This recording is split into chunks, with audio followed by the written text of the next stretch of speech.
Hey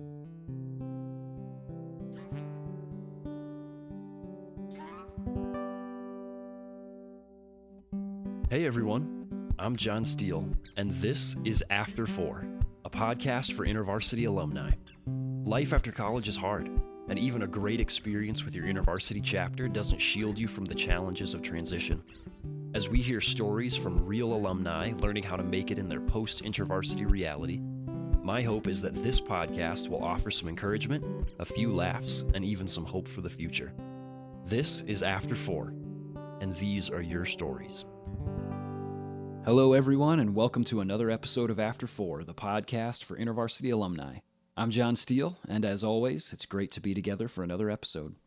Now, I'm sure most of you can tell just by listening to my voice, it's probably matured drastically since last week, but I have officially grown a year older since the last time we hung out together. That's right, I'm squarely in the middle of my 30s at the ripe old age of 35.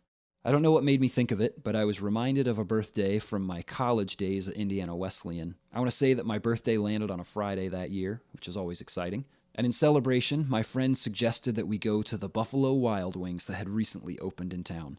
Now, as you all remember from your own days of being college students with little cash to spend on extravagant things, you try to choose wisely the times you eat out. So, if there's ever a shot at a free meal, you take it. And being taken out by some of my best friends in the world for my birthday seemed like a slam dunk for getting a delicious free meal. Happy birthday to me. So we hopped in the car, bellies growling with hunger, my excitement growing at hanging out with my friends off campus and eating somewhere other than the cafeteria for my birthday dinner. We're seated at the restaurant, handed a menu, and my mind began to race at all the delicious options. And, knowing I had a crew of 5 or 6 buddies there who would split up the bill, I likely ordered a slightly larger order of wings than normal, maybe added a side of fries because I was feeling really fancy. Mind you, no one had said the magic words, "John, order whatever you want, tonight is on us." But I knew these dependable friends had me covered. Well, the meal eventually came, and we beheld in awestruck wonder the bounty placed before us, and we ate. We ate with abandon, like kings reveling in the sweet and spicy glory that is B-dubs, me, the confidently not-paying birthday boy more than any. We shared stories, we laughed, we ate. It was glorious. Happy birthday to me. Well, eventually, as even the greatest of things do, our meal came to an end. It was finally time to head back to campus for the night. We asked for our bills. And it was at this moment that my fears began to grow a bit, as no one had said, "It's this guy's birthday, can you split his check up on all of ours?" Or, "Put your wallet away, John, this one's on me." But I dismissed those fears, thinking there might still be a chance. Maybe seeing me, the celebrated one, the birthday boy himself holding his own check on his own birthday would spark the generosity I had been banking on this whole time. But alas, the moment never came. I slowly opened my wallet, giving my friends one last chance to claim my tab. I looked around the table as I pulled out my card. No one noticed the tragedy that was occurring right in front of them. I slid my card into the plastic tab inside the black book, closed the cover, and surrendered my fate and my bank account to the waiter or waitress. I was quiet on the ride back. Happy birthday to me. And as you can tell, I'm totally over it. But I did learn 2 important lessons from that parabolic day. First, never assume someone is going to pay for your birthday meal and order accordingly. 2, always pay for your friends on their birthday. That should go without saying. Hey, how about we get to the episode? This week, you'll get to hear my conversation with Claire, a student who recently graduated with a PhD from the University of Michigan. She was also part of Rick Matson's evangelism cohort for graduate students. As you listen, I think you'll clearly hear Claire's heart for evangelism and how she longs to make Jesus known to the people in her context.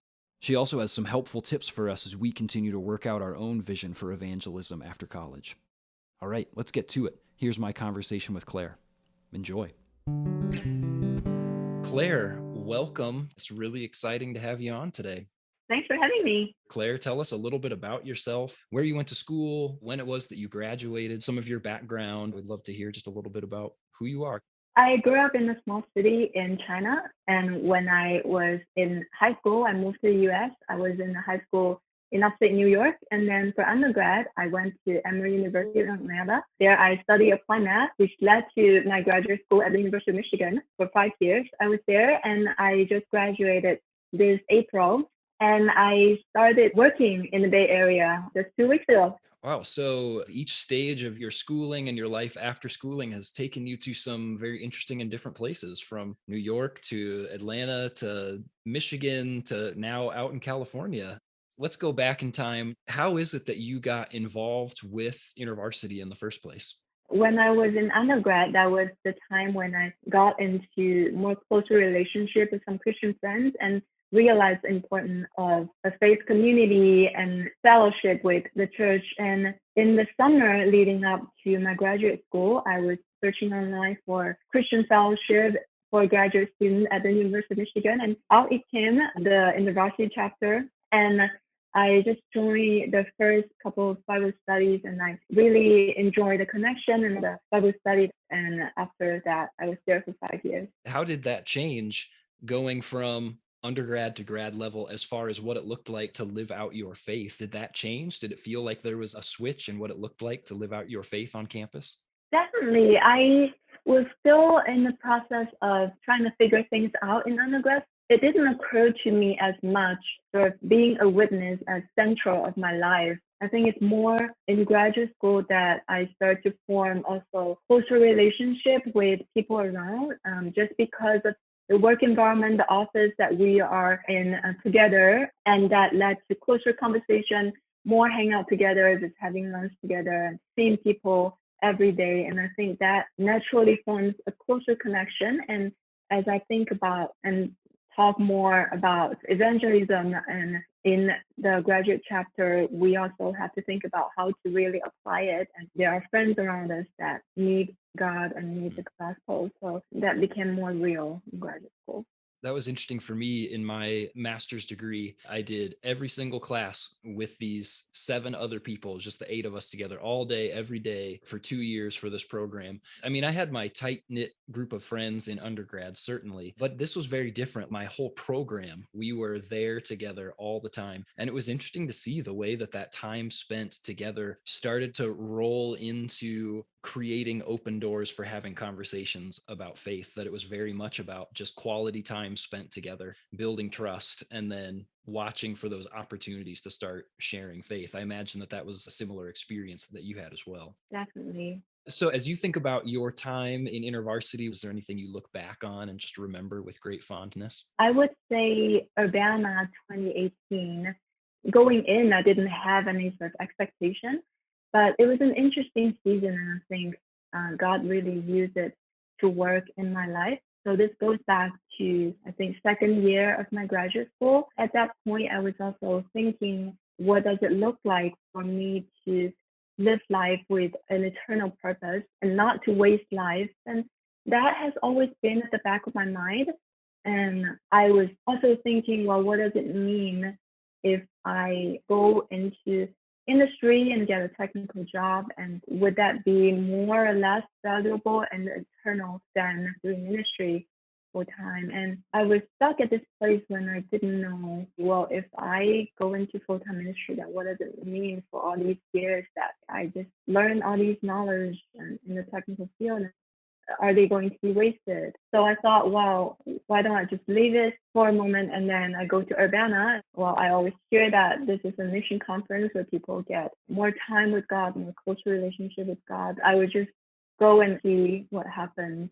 So toward the end, I still remember I was praying and I was getting convinced that since I was put in this technical field for so long, that God has me here for a reason, that I'm not going to just abandon this. And at this point, at least, I was pretty convinced that I was going to continue in the tech field, and it is a field where it means the gospel. And I should be a faithful witness in the technical field where I am already at. So I messaged my InterVarsity staff, Rob Nasty at Michigan, and I said, well, can we talk for a bit? Because I still couldn't get over this part where I'm going to live a life in the industry, and it can be an excellent life with higher income. I struggle to understand how that looked like to be a faithful Christian, in the sense that I'm not going to store up a lot of money for myself, and how that would impact the way I see God, the way I interact with people, the way I see even myself and my identity. And I was talking to Rob, and he brought up one of our elders at our church, and he's a great example of a faithful witness in his field. He's a professor at the medical school at Michigan. God is really using him in the field. He has been put in this position where people see his work, they see how he interacts with people, and they become curious. And he is an outspoken Christian. That was a turning point to me in terms of realizing that in the technical field, there are a lot of needs, and I am here for a reason. What an interesting struggle that I think a lot of us go through at one time or another. It's just so easy to feel like there are two different kinds of jobs. There are the sacred jobs and there are the secular jobs. This one is very holy and is very much in tune with and in line with evangelism and sharing the gospel and seeing God's kingdom built. And this one is just for doing a thing, accomplishing a task, taking care of projects, whatever it might be. And it's so easy to separate those two and to not realize that, no, this thing that you're calling secular, this is also a very sacred realm as well, that there is so much work to do here. You have access to people and influence on people that your pastors never will, or that a campus minister never could. What an interesting struggle, and such a great thing that you came out the other side with of, no, there's a reason that I'm being taken into this field, and I'm going to have a lot of opportunities for witness as a result of being in this place that other people wouldn't have a chance to interact with. What a helpful thing, I think, for all of us to be considering that no matter what field you are in, there's an opportunity for you to be sharing your faith there. It's all just a matter of watching, listening, and starting to take the opportunities that show up over time. Correct me if I'm wrong, but my understanding is that you have worked fairly closely with Rick Mattson as part of your grad and faculty experience. Yeah, so he had an evangelism cohort that I was part of, and that was a great experience. Tell me a little bit about what this cohort was for. Yeah, so he has this bigger picture of us always talking about being a witness in our community, in our work environment, but what it really means in practice. What does it look like? And a lot of us actually feel the need to share the gospel and be a witness when conversation comes up and when opportunity comes, but we lack some concrete techniques in how to gear the conversation toward gospel-centric conversation, or how to connect with people in a more natural way. I think that there are a number of people who look at being in a post college and post grad school world and wonder, how is it that I actually share my faith with the people around me? When we're a part of InterVarsity, there's a lot of things that are set up for us and that are geared towards, here's something that we're going to do so that we can share our faith with the campus, or so that you have an opportunity to share your faith with your friends. And that shifts a little bit as a grad student, and that it shifts again as you step into life after college. And so I'd be interested to know, what are some of the principles that you walked away with that helped prepare you to step into this next phase of life and to continue being someone who shares the gospel? Are there things that you can share with the rest of us that are helpful tools that we could take into the workplace for being people who want to live out our faith in real ways? This definitely varies between people just in terms of their personalities, how God is using them in their workplace and in their study. But I think it's very important to keep reminding ourselves that God goes before us, and we have the relationships around us. We have all those connections and we have those friends for a reason. And God is already working in the hearts of people around us. For me, I am always intrigued about hearing people's story. That interest always drives me to connect with people. I also always present myself as a Christian from the get-go, so it doesn't appear all of a sudden. As people are sharing, they are also willing to listen to my perspective, and some of them think, well, it's interesting, and people might think differently. Some people might think, well, it's great that this worked for you, and people have different levels of curiosity. And I think a key is just to have a listening ear. And I think opportunities opens up. People in general have a deep yearning, a deep need for satisfaction not coming from a material world. They might or might not realize it, but that is true, and God knows it, and we as Christian also knows it. And as I form a closer relationship with people, I really deep down think the best gift for them that I can give to them is Christ. And I think as I really deeply care about them, that is the best I can give for them. A couple of things that stand out to me as you're talking, and you mentioned it multiple times, listening. It seems so often that when we think about sharing our faith, that we think it's all about the right words to say at the right time. I've got to give this 5 point explanation of why somebody should believe in Jesus. And it sounds to me, more than anything else, you mentioned listening and hearing people's stories. At least to start with, it's not quite so much about us having the right words to say. It's far more about us being willing to sit down, to maybe ask some questions, and just to listen to people's stories. It sounds like that's been a pretty important part of your evangelistic life thus far. Well, that is driven by my interest in listening to people's story, but definitely I think people also love sharing their story. I think a lot of them yearn for close relationship with people and they want understanding from people. And I think as people start to share about their thoughts, it sometimes becomes clear to them what their belief system is. Maybe a lot of them never even deeply thought about faith. And as they start to talk about it, maybe it becomes clear to them. That's really interesting that even them talking about their own story can be something that starts to connect the dots for them. Obviously, there are places for us to share what we believe, what we think, why we do what we do, but that sometimes just getting somebody else to talk can be something that starts to connect the dots about, oh, yeah, you know what? I didn't really even realize that that's what I believe or that's what I'm putting my hope in. But now I can see that just based on this conversation that we're having. Almost some ownership that they get to take themselves of why they believe what they believe. And I think as they share, they are also more willing to hear what you think. And if they already know that I'm a Christian, they might be curious also to hear from the other side, the other perspective. I think that is the time also I can share about my faith. And something else that stood out to me before is that you said there will be some people then that are interested, that are curious, that want to hear more. But you said there are also some people who will say, well, it's good that that works for you, but I'm not really interested in that. And it sounds like we just need to go in with the mindset that some people will say yes and some people will say no. And it's not because I did it wrong. And it doesn't mean that you're done, but that we need to be prepared for, okay, maybe they're not going to be ready to just jump in with both feet right off the bat. And I need to be okay with people maybe telling me no for right now. Definitely, people are very different in their mindsets, and I think one thing I've learned throughout this is I need to be patient and trust God goes before us. And even when people seem to not be interested at one point, like you say, we are not done yet, and God is not done yet. Keep praying for them and having a heart for them, and we are here for being a witness. And I think part of our witness is also how we live our life and how we build relationship with people.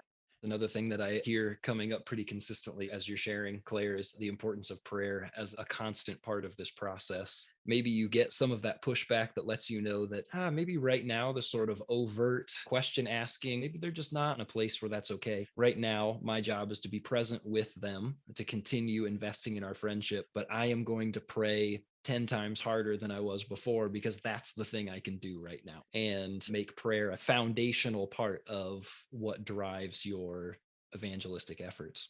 Yeah, and that is very energizing for me also. I would say through this process, God also works in my heart and drawing me closer to Him. I think definitely there are times when, for example, I'm asked questions of my faith where I, by myself, I don't know how to reply in a good way. And I think there are times when I really have to say to God, God, you'll have to work because I don't know how to reply to this question. Or in times when I think about going to ask someone for a coffee and just chat about faith, when I have that purpose in mind, I pray harder and asking God, God, you have to work. I don't want this coffee chat to be in vain. It's during those times when I am stronger in my faith. That makes me think of I wish I could remember the actual passage that it's from, but at some point, Jesus is talking to his disciples, and he says, when you're brought before these people, when you're expected to give an answer for why it is that you're doing what you're doing, he's like, don't be afraid of whether or not you'll have the right words, because in that time, the Holy Spirit will give you the words to say. That's not some flippant, like, okay, well, I don't need to be concerned about it because when I'm there, the Holy Spirit will, that's just a reminder of like, okay, I need to lean into the Holy Spirit as I am going into these times, making the Holy Spirit my constant companion as I'm thinking about having conversations with these people. So what does my prayer life look like as I'm asking, when the time comes, please come through on this promise that Jesus made to us that you were going to give me the words to say. I would imagine that sometimes the right words to say are, I don't know the answer to that question, because maybe that shows humility on your part. You don't know it all and you're okay with letting them know that. Maybe it opens up an opportunity to say, could we talk again after I've had some time to think about this? Or depending on the situation, that maybe it lets you say, could we actually look at that together? Because I don't have an answer for you. Could we research a little bit together? I think it shows also that a Christian, as they become a believer, doesn't have to know everything. And that puts the guard down, because they might think, well, what if I have to know all these things in order to be a Christian? And that is not true. And it's good that they see that part of Christian life also. So one thing that I think is really easy for us to talk about and for people just to hear and kind of like, okay, well, that's good to know. As we talk about making prayer a constant part of this, not that you need to give us some word for word example. You don't need to crack open your prayer journal or anything, but I would be interested to know for you practically, what does making prayer a constant part of this process look like for you? Do you have any thoughts about prayer specifically and praying for your friends who don't know Jesus that people could tuck away in the back of their minds as we sit there on the couch thinking like, okay, now's the time when I would like to pray for my friends, and maybe we feel stuck in how to do that? Are there tips that you can provide for us about what that prayer looks like for you, at least? Feeling stuck is very relatable for me. I would say for me, when I sit down and it's quiet, my mind starts to wander and I just can't focus. I can't concentrate. If I try to pray, I might think of something else and it doesn't come back. So the way I do this nowadays, and I still am in the process of working my way there and learning also, I like to talk out loud. I go for a walk sometimes. I look at God's creation and just start by telling God how I feel. I think God knows everything. He doesn't need us to tell him, but oh, how great it is that we can connect with him and talk to him this way. And I think that also focused my mind to not all of a sudden think about something else, because I'm talking to God, just as talking to a friend. And I think is a good analogy I've heard, that how do we get closer to our friend is we spend more time with them and talking to them. And I think talking out loud for me is a good way to do it. And I got into this habit of journaling also. And that also is a good way to force me to stay focused on one thing, because as I said, my mind goes around in different directions. And as I write down, I can't really start writing down something else. I have to finish the sentence. And that also, I write my journal as a prayer. And I'm writing to God, just talking about my struggle and my daily life, and just being really frank. There's nothing that I need to hide between me and God, because he knows everything. And if I am indeed struggling with my prayer also, I can frankly tell God that, I feel exhausted now and I don't know what to say, but God gives me strength to talk to you and connect with you. And I think God desires that. God desires a relationship with us, and he definitely desires that we also have that yearning to be close to him. And that prayer, I think he will listen. What a great reminder that even in our prayer life, we don't have to have it all together, that we can be honest with God about, I know that this is good for me, but I'm really having trouble engaging with it. And I want to pray well for my friends, but I'm struggling to stay engaged with praying. Some of those very practical things of when you're sitting down with your other friends, you don't spend a whole lot of time trying to silently communicate with each other. Let me see if I can send my thoughts to you. But that speaking out loud, very practically, would be a simple way to keep yourself on track. Speaking your friends' names out loud as you're praying for them, as if you were actually telling another friend a story about a mutual friend or to write things down. It's amazing how simple oftentimes the practices that can be most helpful are. It's so easy to just completely over spiritualize or think that it must be something very complicated to connect easily with God or to connect more effectively with God. And it's like, no, it's pretty much the same as any other relationship, because being relational creatures is something that's modeled after God himself. And so if this is stuff that works pretty well from human to human, it's probably going to work well between us and God as well. Those are such helpful things as we think about what does it look like to be on mission? What does it look like to be evangelists in our everyday life? Claire, one of the last questions that I want to ask you is, since graduating from undergrad, since graduating from your grad program, if you could go back and give yourself some advice to prepare you for the next stage, or if there was another person who was getting ready to graduate that you had an opportunity to give some advice to, is there any advice that you would have for new graduates as they step into this new phase of life? I would say just be open in terms of what God has to provide and just lean on God for what He has for us. He has led us here and He will continue to lead us, and He has a good purpose for us because we are His sons and daughters, and He will not forsake us. And I think having that eternal perspective in our mind, we will continue to be faithful. Once again, it sounds like continuing to live into that idea that God goes before you, that He's bringing you where you're going on purpose. He has a reason for it, and trusting in that purpose, even if in the moment we might not necessarily see what's happening. That sounds like a great thing to walk away with. Claire, thank you so much for giving some of your time to share these stories. It's been so interesting to get to hear about your experiences and to hear so practically from someone about evangelism and taking away some practical tools to share our faith in the public sector, in life after college. I think that your words will be a huge blessing to people as they listen to these things. Thanks for having me. And as I said, as I talk out loud, also, I start to sort out some of my thoughts. So it helps me a lot also. That's great. It's good to know that the experiences we hope our friends will have, we can have those same experiences as we're sharing about these things. It's been so much fun to chat with you, Claire. Yeah, it's great talking to you, John. Continue to lean on God because He has a good purpose for us. Alumni, students, staff, ministry partners, and anyone else who's listening in, I hope you hear that encouragement from Claire. You are His child and He has good purposes for you. You can hear me say it in the intro of every episode, life after college is hard. I mean, life in general is hard. You're not just deficient, you're not just doing it wrong, it just is hard. But in the midst of that, God is faithful. He is directing you, and He has good purposes for you, even as you doubt, even as you languish in a job you don't enjoy, even as you feel lonely, lost, confused. God is in the middle of something good in you. Keep going, keep leaning on Him, and continue trusting in His good purposes for you. Thanks, Claire, for your words of wisdom and your great example of following Jesus and loving others well through all of these major life transitions. We hope the new job is going well. Hey, that's it for this week. Come on back next time as I chat with Ju Yang, an alumnus from UW Stout. We'll hear a bit about his experience in a church focused on reaching younger generations of the local Hmong community, what his post-college walk with Jesus has been like, and even get to hear a bit about an unexpected love connection. All right. Make sure you follow or subscribe to your preferred podcast platform so you don't miss out.